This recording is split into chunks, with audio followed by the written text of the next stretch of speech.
झारखंड सरकार ने आज अपना बजट पेश किया और उस पर लेकर जो है नेता प्रतिपक्ष बाबूलाल मरांडी ने लगातार सरकार को घेरने का मौका नहीं छोड़ा। उन्होंने कहा कि जिस तरह का ये बजट है उससे झारखंड के लोगों को फायदा नहीं होगा। साथ ही साथ कहा कि केंद्र सरकार पर जो इन्होंने आरोप लगाया है तो उन्होंने बताया कि किस तरह से लगातार केंद्र सरकार ने झारखंड सरकार की मदद की है। मौके पर क्या कुछ कहा, आइए आपको सुनाते हैं। भाषण को सुना भी है और शायद पढ़े भी, तो हम भी पूरा बैठ करके मैं सुन भी रहा था और संजोग से उसी समय पुस्तक भी मिल गया था बजट भाषण की। तो मैंने उस बजट भाषण को, पुस्तकों को भी मैं पढ़ रहा था और उनकी भाषण को भी सुन रहे थे। तो कुल मिलाकर के समझ में जो आया मैं वो आप सबके सामने आज रख रहा हूँ।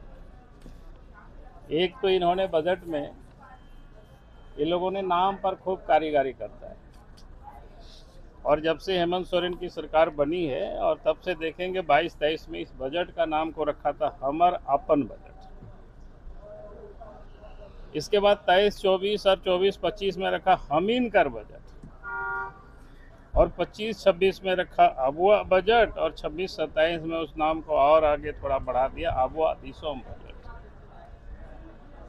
ये सब नागपुरी भाषा में होता है, यहाँ की जो छोटा नागपुरी भाषा होता है। तो बस इसी को इधर से उधर करते रहा और उससे अधिक कुछ भी है नहीं, आगे कुछ है नहीं। ये मैं आप सबको ये बताना चाहता हूँ।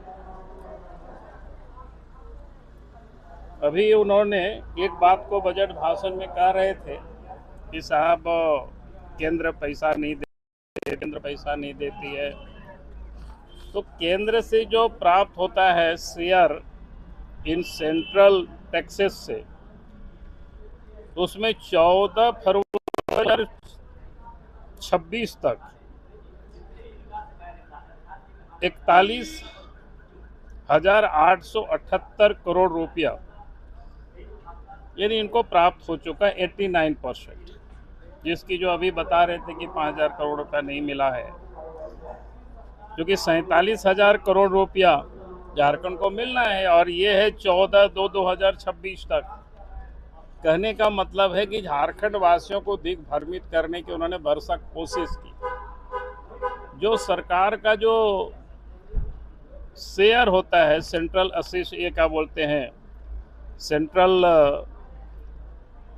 टैक्सेस का जो शेयर झारखंड को मिलता है, तो 89% मिल चुका है 14 फरवरी 2026 तक। यानी अभी 1.5 महीना बचा हुआ है। तो मात्र क्या कहते हैं उसको 11% की बाकी है, जिसको 5,000 करोड़ रुपया की सदन में वो सुना रहे थे। तो 1.5 महीना जो बचा हुआ है, 1.5 महीना में वो भी आप देखेंगे सब मिल जाएगा। इसलिए ये भी उन्होंने गलत लोगों को बताने की उन्होंने कोशिश की है, क्योंकि अपने काम नहीं करते हैं और केंद्र के ऊपर थोपने की इन्होंने कोशिश किया। विकास नहीं हो रहा है उसके कारण उन्होंने कोशिश किया है। लेकिन बात सब लोगों के बीच मैंने बताया टैक्सेस में, उसके बाद सेंट्रल मिलता है, ग्रांट मिलता है, यानी सहयोग मिलता है। उसमें से कई एक मद का जो पैसे होते हैं अलग अलग मद में, किसी में 50-50 है, किसी में 60-40 है, यानी इस प्रकार के जो ग्रांट होते हैं, स्टेट गवर्नमेंट अपना जो मैचिंग ग्रांट पैसा डालती है और खर्च करती है। यूटिलाइजेशन सर्टिफिकेट जब वो भेजती है तब फिर केंद्र वहां से पैसा उनको भेजते हैं।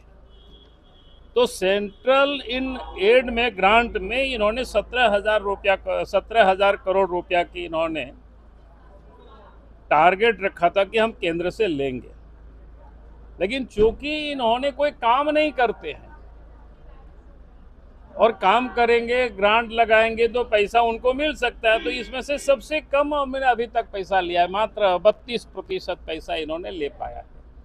इससे बिल्कुल साफ है कि सरकार की कामकाज कैसे चलता है।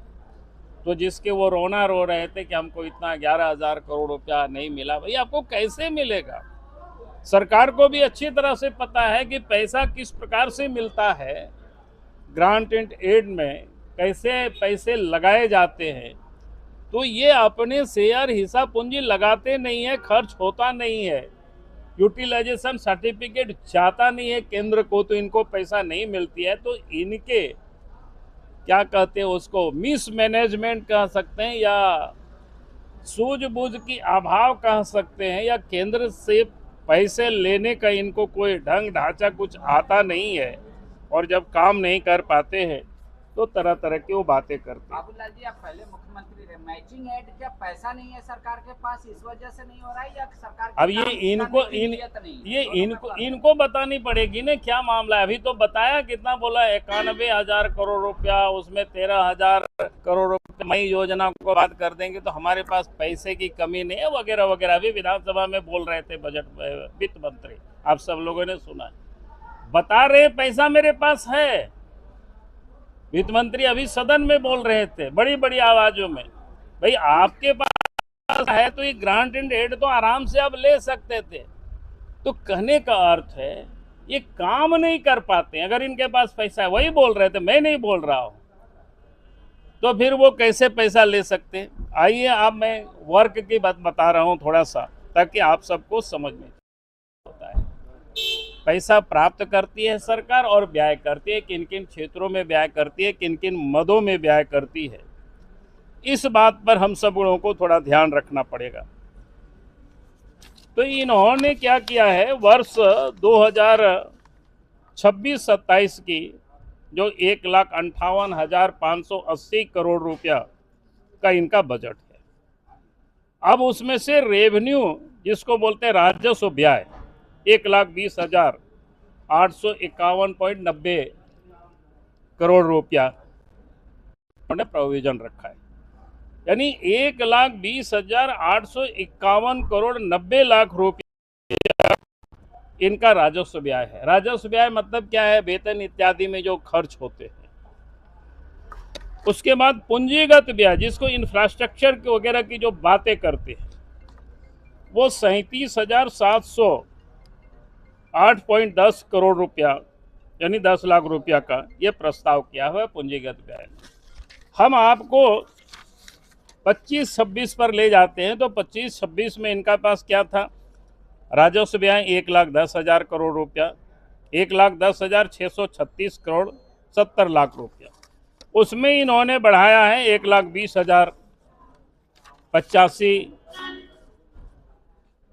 1,20,851.90 करोड़ रुपया, यानी पिछले की तुलना में 9% की उसमें वृद्धि की है। और वहीं जब आप पूंजीगत व्यय जिसे इंफ्रास्ट्रक्चर बनता है, जिसे सड़क, बिजली, पानी, जो बुनियादी सुविधाएं जो सरकार क्रिएट करती है, उसमें 37,708 करोड़ रुपया की इस बार रखा है। पिछले साल था, पिछले साल इनका था पूंजीगत व्यय 34,763 करोड़ रुपया, यानी उसमें से 3 करोड़ रुपया की 300 करोड़ रुपया की 3,000 करोड़ रुपया की बढ़ोतरी उन्होंने दिखाया है, जिसको प्रतिशत में उन्होंने बताया है कितना, क्या कहते हैं 7.8%। अब मैं आपको ये बता रहा हूं कि भाई इन्होंने पैसा क्या करते हैं, क्या काम करते हैं, कैसे काम करते हैं। ये बजट का एक्सपेंडिचर है 2025-26 का, ये आपका जनवरी तक का है, 31 जनवरी 2026 तक का। अभी तक इन्होंने खर्च कितना किया है, 50.29%। बता रहा है वित्त मंत्री सदन में कि पैसा मेरे पास है, पैसा की कोई कमी नहीं है। खर्च कितना दिखा रहा है, 50.29%। ये है 31 मार्च तक के। अब ये फरवरी चल रहा है, मार्च समाप्त होगी, यानी 2 महीना में और कितना खर्च होगा। 12 महीना में इनका 10 महीना में यानी 5% की रेशियो से इनका खर्च हुआ है। अगर हम 10 महीना का हिसाब करते हैं मोटा मोटी, जैसे हम सब लोगों का जैसा गणित है, तो 2 महीना में और 10% खर्च होगा इनका, यानी 60% खर्च करेंगे। बाकी पैसा तो यूं ही, तो क्या कर रहे हैं ये। बाकी बजट पढ़ लीजिए, बाकी सुना लीजिए, लेकिन हम तो यही कहते हैं लोगों से, भाई हम लोग मैं इतना लंबा चौड़ा नहीं जानता हूँ, लेकिन मैं क्षेत्र में घूमता हूँ, हम भी विधायक है।